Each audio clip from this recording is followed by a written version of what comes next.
Hey there, Canadian Wealth Secret Seekers. You're here today with Kyle, where we're going to be diving into the key to building lasting wealth.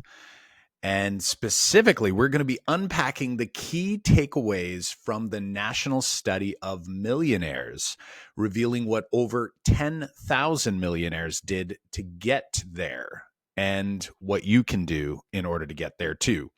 So, who are these millionaires? Well, stick around because I think you might be surprised on who they are and how they got there.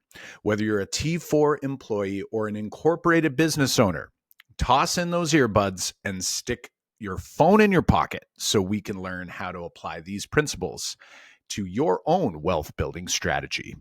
Here we go.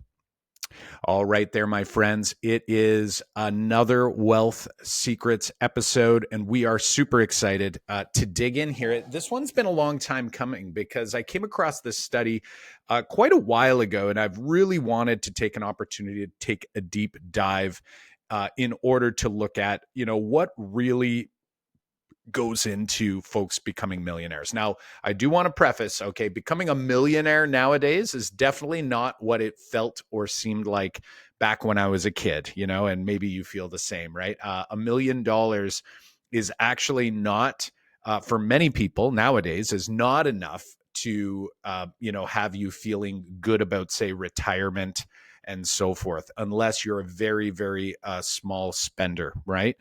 Nowadays, in our consumer economy that we're in, or consumption economy, there's lots of spending going on. There's lots of costs. Inflation is high. Things are hard. And there's always, of course, this like sort of trying to keep up with the Jones sort of mentality going on. So there's a lot of folks, myself included, that actually, want to make sure that we have well more than we'll ever need in our lifetime to feel happy, to feel safe, and to feel secure. So depending on who you are as a person and what your spending habits are like, just keep in mind that, the idea here is not about necessarily just getting to become a millionaire, have $1 million investment portfolio, but rather how these individuals actually got there. So I'm going to share the screen for those who are hanging out with me on YouTube. You can head on over to YouTube and just type in Canadian Wealth Secrets, and you'll be able to find our channel. And of course, make sure you subscribe, like, and all of that wonderful stuff. But this document was actually put together by the Ramsey Solutions Group, which is Dave Ramsey's group. So you probably know that, there's a lot of things that, we think are amazing about what Dave Ramsey and his team do.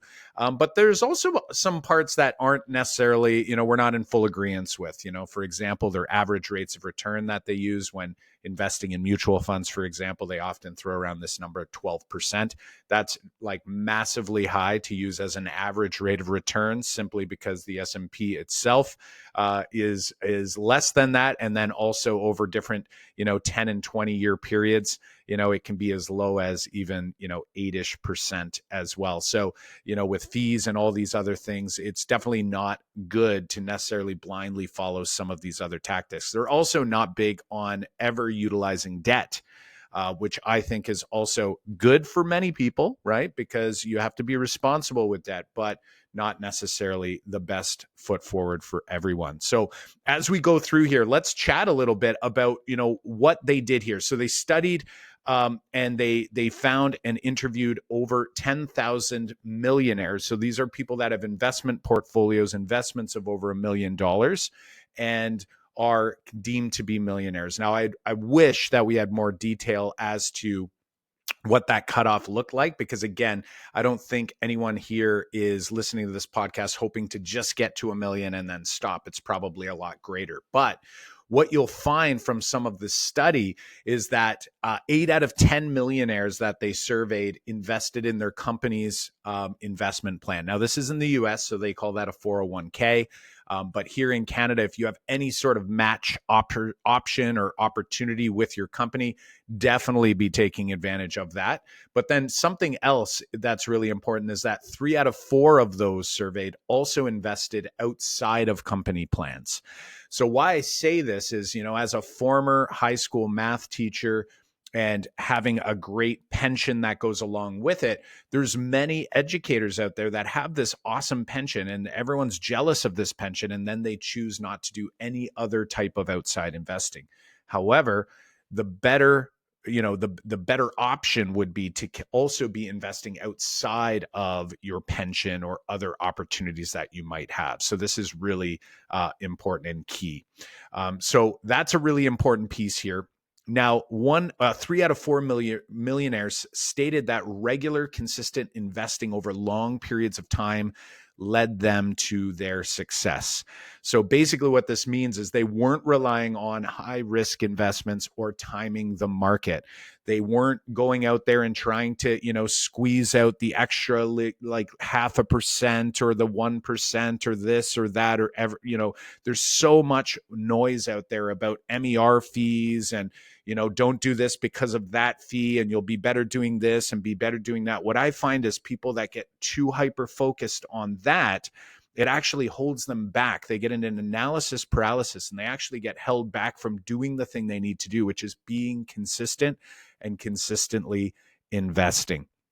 So there is no perfect investment. So keep that in mind. Like, you shouldn't be sort of waiting and sitting on the sidelines, sort of waiting for this perfect opportunity.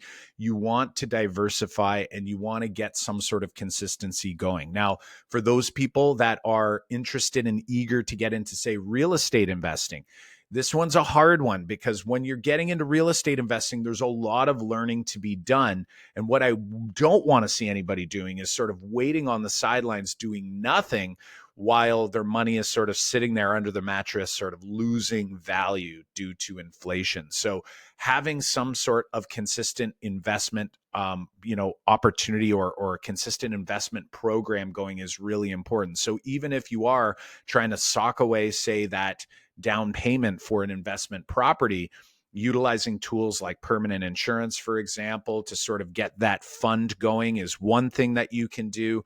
Other people are putting them into, say, GICs, shorter term GICs, keeping in mind that, interest rates may not stay as high as they have been lately. So that might not be as favorable. But at the same time, I would argue you don't want to stop investing in other vehicles like, say, the stock market, right?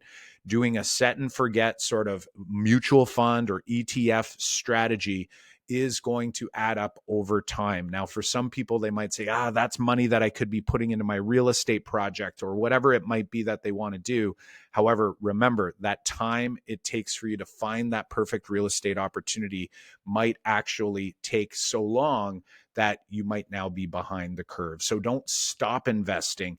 Keep investing, even if you are going to try to branch out and do other more unique strategies along the way. So that is one of the big pieces here. Here's another fact that was really interesting is that out of those 10,000 millionaires, the overwhelming majority, about 79% of the millionaires, did not receive any inheritance at all from parents or other family members. And it said 1 in 5 millionaires, about 21%, received some inheritance, but only 3% received an inheritance of $1 million or more. So this is really important, I think, for people to sort of get this thought out of their mind that, the rich get richer and, that's why certain people are doing much better than, say, others. Having this mindset that you can take control and you can do this work yourself is so key. Now, for those people who might be early in the journey, you might have a low amount of income. This is where sacrifice sort of, has to take precedent, right? If you are driving that new car, you have, a lease or these high payments, and you're looking at that and going, is that really worth it for me when I could be taking some of that money and putting it towards investing? So you're essentially you're delaying gratification by doing that, so that you're not necessarily living the dream now, but hopefully what that'll do is put you in a place where you can live the dream for longer over your lifetime, right? So this is a really important thing. And actually, I was chatting with a good friend and colleague, Paul, and last night he just said to my son, he said, and he's a farmer, and he said, he's like, they were talking about on the farm, he says, you don't buy the new pickup truck. He's like, that pickup truck payment used to be enough to buy X number of acres of land to grow the farm, right? So, that's something that, we have to be thinking more about is this extra money that we're spending. What could I be doing with that money instead, without necessarily, scrimping to get by, but just being smarter about the money that is going out the door. So kind of tidying up the household on that front. So inheritance is not going to be the reason that you get there. Here's the other thing that's important to note. They said that only 15% of millionaires were in senior leadership roles, which might be surprising, but it's actually not that surprising to me. And the reason why is that I work with a lot of high income individuals, many of which who actually listen to this podcast. And their lifestyle creep has actually gotten to a point where they earn a significant amount of income and most of it's going out the door. So really being cautious about that. When you have that high income or that dream job, oftentimes you can run into more problems because not only does your lifestyle creep increase, it also means that you want to maintain that lifestyle while you're retired. And that can be really, really challenging. And I'm going to tell you a story about an individual who is in we'll call it a prominent position and was earning about $400,000 in their corporation. However, every single year for the past 5 years, they were taking all $400,000 out, part as a salary, part as a dividend. And they were only walking away with about 60% of it or so. It was actually a little less because they were taking a much higher salary. And the challenge is that they had nothing left for investment. So this individual was earning $400,000 per year, but yet didn't have any real assets to show for it except for their primary residence, right? They had fancy cars, they had great lifestyle, they did lots of travel, but they didn't have that investment going on. And they were in desperate need of tax planning, which is what we tried to help them with, is how can we restructure what they're doing? But also one of the big nudges I had for them was how can you cut back on some of this lifestyle creep? Because trying to keep a $400,000 income while you eventually are retired requires a much larger pile, right? In order to create that sort of income, either that or they're going to have to work into perpetuity, which means essentially until, they're ready to leave this place. So be very cautious about that. Very, very cautious and clear about that. So over here, the top 5 careers for millionaires in this survey were engineer, accountant, teacher, management, and attorney. So some of these are definitely very high income jobs, but some of them are not, right? So a teacher, especially in the United States, teachers are not very well compensated, yet they are finding their way onto this list. And in some ways, it might simply be living and lifestyle choices that they've made, right? To budget and to reinvest. So be very cautious about that. Oftentimes, what I find is the more money we make, the less money we tend, I shouldn't say the less money, but as a percentage, the less percentage of that income we end up investing, right? So it's really important that you start thinking about things and going, hey, listen, if the more money I make and the more money I'm spending now, the more money I'm going to need to invest now in order to do this well. Now, one of the other pieces that I want to share and doesn't come up in this actual document here, I will be sharing it with you in the show notes. So you can head on over to the Canadian Wealth Secrets website, or in your podcast app or on YouTube, you can actually click the link and go to the show notes page so you can actually fully read this, this full study, which is fantastic. However, one thing that doesn't come up that I think is really easy for us to implement in order to help give you more access to capital for investment.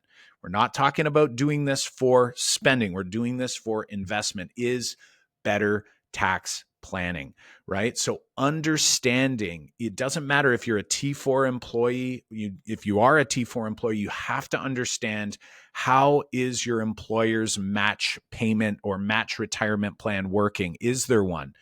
you have to understand your RRSPs and when does it make sense for you to utilize some of that RRSP room and when does it not, right?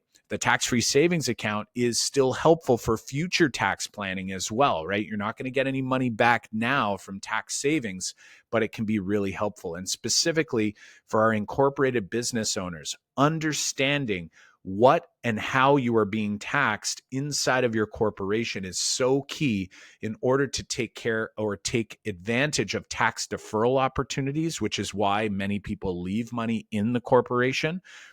Whether there's some income splitting through who's the shareholders of the companies, but then also utilizing retained earnings in ways so that you don't have to take as much money out as a salary or dividend, and you can repurpose those dollars for investments, right? And we can do this corporately and personally in some cases. So these are big pieces. And imagine a world where if you could keep more of every dollar that comes in the door, instead of seeing 30, 40, some cases 50% of those dollars going out the window to unnecessary taxes due to simply not understanding the Income Tax Act, that is a massive head start, right? Someone who loses 50% in tax to someone who's keeping 100% of that dollar, that person now has to get 100% return on their 50 cents in order to get back to where you are.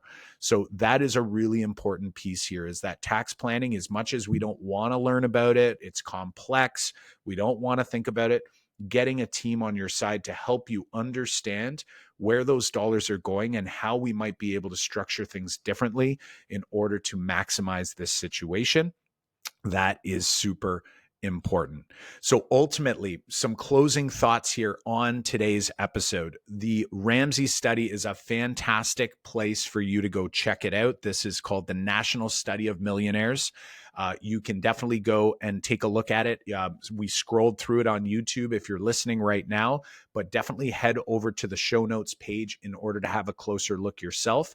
But the big goals here, some of the big things that I want you to understand is that wealth isn't built by trying to time the market, by finding the perfect investment, by getting your MER fee down by 0.25%. You know, don't get me wrong. Those can be helpful along the journey. But the more important piece is consistent investment and smart tax planning. So whether you're contributing to an RRSP, whether you're leveraging tax advantage accounts or optimizing your business structure, keeping more of what you earn is the key to supercharging your wealth building efforts.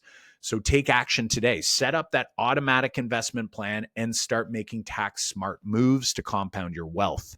For those of you who are in need of setting up a volatility buffer for the fixed income portion of your portfolio, or if you're aiming to set up a tax optimization strategy, if you have retained earnings, let's say, pent up in your corporation, you should reach out and book a call at canadianwealthsecrets.com/discovery, where we can review your situation and determine if a high early cash value participating life insurance strategy makes sense for you. As always, if you are an incorporated business owner and you want to better understand the tax challenge that you're up against and how you can solve it, head on over to our masterclass at canadianwealthsecrets.com/mastermind so you can learn how a permanent insurance strategy can open many doors to increased wealth and tax efficiency for you and your estate. All right, my friends, we will see you next time.